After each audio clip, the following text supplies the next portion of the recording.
I used to get paid on Friday and feel broke by Monday. Not because I was out shopping, not because I was living some wild life. My name is Nina Wallace. I was 39, worked as a school office assistant, and every 2 weeks my paycheck came in and disappeared almost as fast.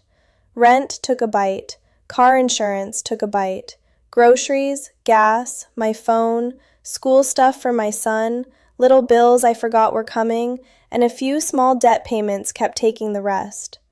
By the time the next payday showed up, I felt like I had been holding my breath the whole 2 weeks. I kept telling myself I needed a bigger paycheck.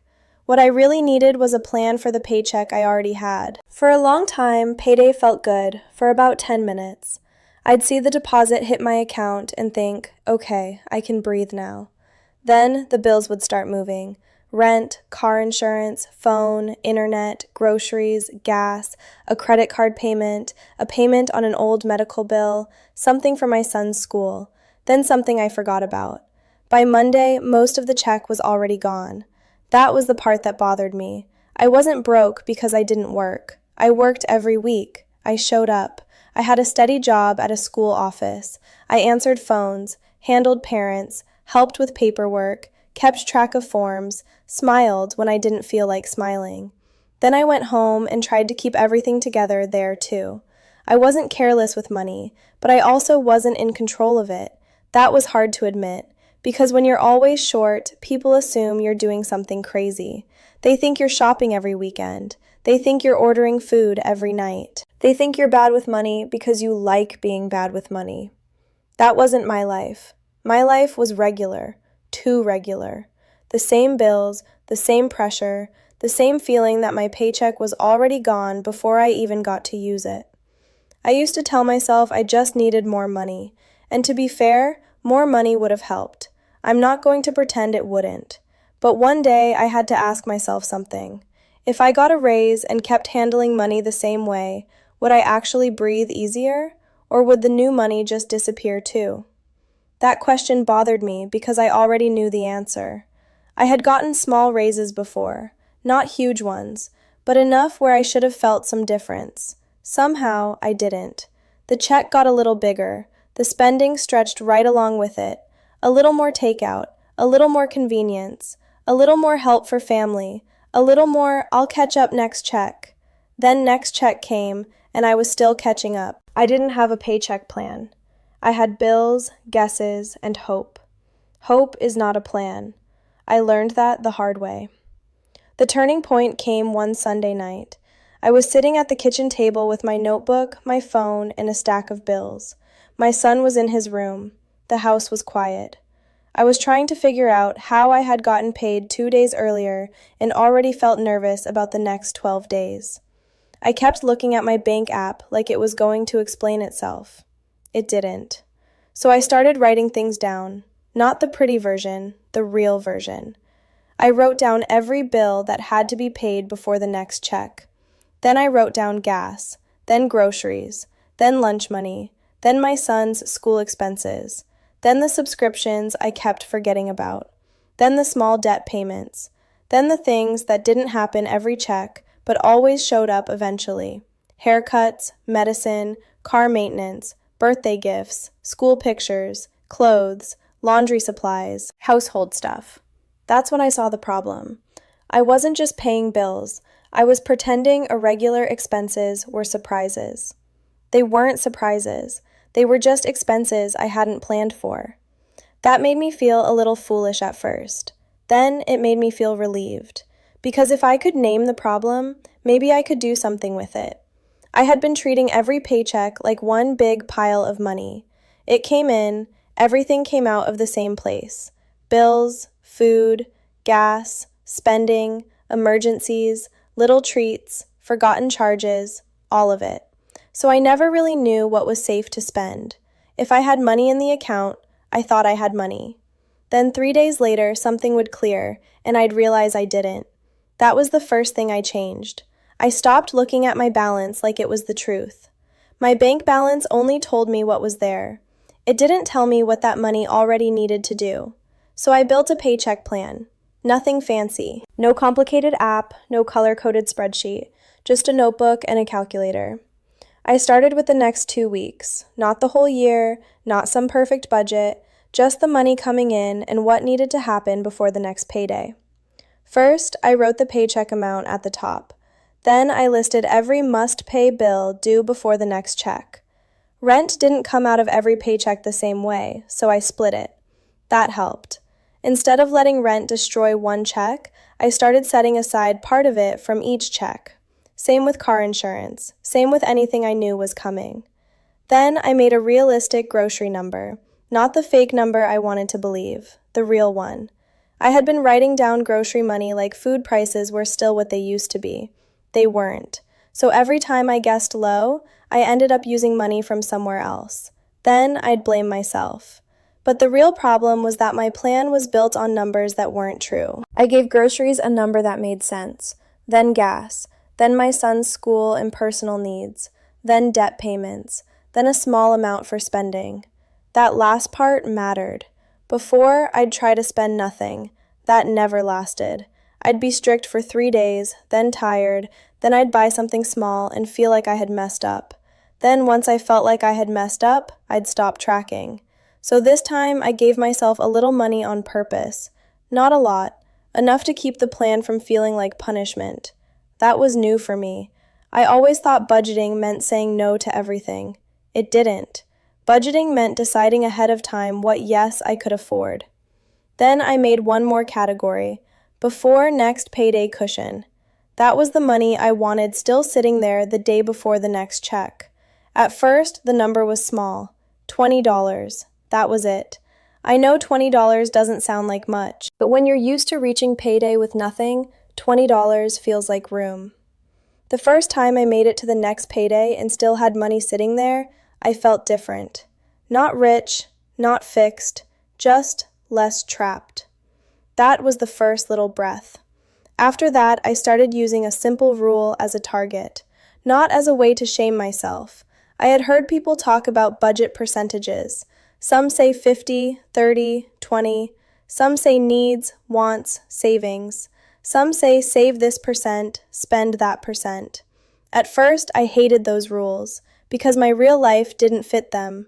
My needs were too high. My rent, food, car insurance, and bills took more than the rule said they should. So hearing those percentages made me feel like I had already failed. But then I looked at them a different way. A budget rule wasn't a grade, it was a mirror. If most of my money was going to bills, the rule helped me see that. It didn't mean I was bad. It meant my life was expensive compared to my income. That is information, and information helps you make a plan. I separated my expenses into 3 groups. First, the bills that had to be paid. Second, the money I needed to live between checks. Third, the money that could help me get ahead. That third group was tiny at first, very tiny, but it existed. $5, $10, $20, anything I could keep from disappearing. That money went into a small savings account. I didn't call it an emergency fund at first. That sounded too big. I called it breathing money, because that's what I needed. Money that let me breathe before the next problem hit. Then I looked for leaks. Not because small purchases were the whole reason I was struggling. They weren't. Rent was expensive. Food was expensive. Insurance was expensive. Life was expensive. I'm not going to blame a coffee for a broken system. But I also couldn't ignore the small leaks. A forgotten subscription, a delivery fee, a quick stop at the store that turned into $30, a fast food run after a long day, a fee because I paid something late, a fee because something overdrafted. Those little things weren't the whole problem, but when I was already close to the edge, little things pushed me over. I canceled 2 subscriptions. I set reminders before automatic payments. I moved due dates where I could.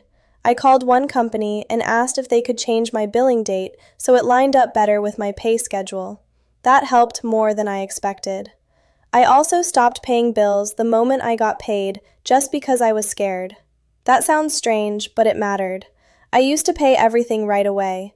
Then I'd have nothing left for gas and groceries. Then I'd use a card. Then I'd have another payment next month. So I started paying bills according to the plan. Not late, not careless, just timed better. I wanted the whole 2 weeks to work, not just the first 3 days. The next thing I did was create 2 accounts, one for bills, one for spending. The bill money stayed away from my debit card. That made a difference. When money sat in the same account, I could accidentally spend it. When the bill money moved out, I knew what was really available. I didn't have to keep doing math in my head. I could look at the spending account and know, this is what I have for food, gas, and regular life until payday. That took some pressure off. Not all of it, but some. The first month was messy. I won't pretend it was clean. I forgot one automatic payment. I guessed too low on groceries again. My son needed money for something at school. The car needed gas sooner than I expected. I had to adjust. But the difference was, this time I could see what happened. Before, the money disappeared and I felt confused. Now, when the plan didn't work, I could point to the reason. That was progress. I stopped saying, I'm just bad with money. I started saying, this number was wrong. That changed how I talked to myself. And that matters, because shame doesn't build a budget. It just makes you avoid looking. I had avoided looking for a long time. Once I started looking every week, the fear got smaller. Not because the bills disappeared, because the unknown got smaller. I knew what was due. I knew what was left. I knew what I had to stretch. I knew what I couldn't touch. I knew where I had messed up. And I knew what to change next payday. One of the biggest changes was food. Not because I stopped enjoying food, because I stopped pretending the food budget could be whatever was left. Food is not optional. Gas is not optional. My son needing things is not optional. So I put those numbers in the plan early. That helped me stop using bill money for living money and living money for bill money. Everything got a job, even if the job was small. I also had to get honest about debt payments. I had a few small balances. Nothing huge by itself, but together they were taking money every paycheck. One store card, one old medical payment, one credit card I used when things got tight. I had been paying minimums and trying not to think about them. Then I wrote down the balances, the minimum payments, and the due dates. I picked the smallest one and focused on clearing it, not because it had the highest interest, because I needed a quick win. When I paid it off, the payment was small, but it was mine again. I rolled that payment into the next debt. That gave my paycheck a little more room. Again, not a miracle, just room. That's what I kept chasing. Not rich, room. At the same time, I was building the breathing money. I started with $20 per check when I could, sometimes 10, sometimes nothing, but I stopped emptying the account unless it was real. A sale wasn't real. Takeout wasn't real. Someone else's emergency wasn't automatically mine. That last one was hard. I am used to being the person people call. But I had to admit something. If helping somebody else meant I couldn't pay my own bills, I wasn't really helping. I was just moving the crisis to my kitchen table. So I started saying, I can't do that this week. Sometimes I helped in smaller ways. Sometimes I didn't help with money at all. That wasn't easy, but my son and I needed stability too. After a few months, I had a small cushion, then a bigger one. Then I made it through one full pay period without touching a credit card. That felt huge. Nobody else would have noticed. There was no celebration, no big moment, just me sitting at the table realizing I had made it to payday without borrowing from the future. That's what credit cards had become for me, borrowing from the future. Every time I used one to survive the present, the next paycheck got weaker. The Paycheck Plan helped me stop doing that as much. Not all at once, but less. Less mattered. Eventually, I got to the point where payday didn't feel like an emergency rescue. It felt like a reset. I knew what to do when the money came in. I knew what got moved. I knew what stayed. I knew what bills were covered. I knew what I could spend. I knew what I was saving. That feeling was new. I used to think breathing room came from making a lot more money. Sometimes it does, but sometimes the first breathing room comes from putting a fence around the money you already have. Not a perfect fence, A real one. One that can bend when life happens, but doesn't disappear every time you get tired. I still wanted more income. I still looked for ways to earn more. But I stopped waiting for a bigger paycheck to start acting like my current paycheck mattered. That was the lesson. The check I already had needed leadership. Not guilt, not panic. Leadership. I had to tell the money where to go before the week told it where to go. Now, I'm not going to act like every month is smooth. It's not. Prices still go up, school still asks for money at the worst time, the car still needs things, life still happens. But now, when life happens, I'm not starting from confusion. I have a plan. I have a cushion. I have categories. I have a way to adjust. And most important, I have proof that I can make progress. That proof changed me. I used to say, I'm broke. Now I'm more specific. I might be tight this week. I might need to adjust the grocery plan. I might need to delay something that can wait. I might need to put less into savings this check. But I'm not lost anymore. That's the difference. I didn't go from broke to rich. I went from broke to breathing. And for where I was, that was the first win that mattered. I didn't fix everything overnight, but I stopped letting my paycheck disappear without a plan. And for the first time in a long time, I could breathe before the next payday. Please like the video and subscribe to Broke to Breathing for more informative stories like this one. I didn't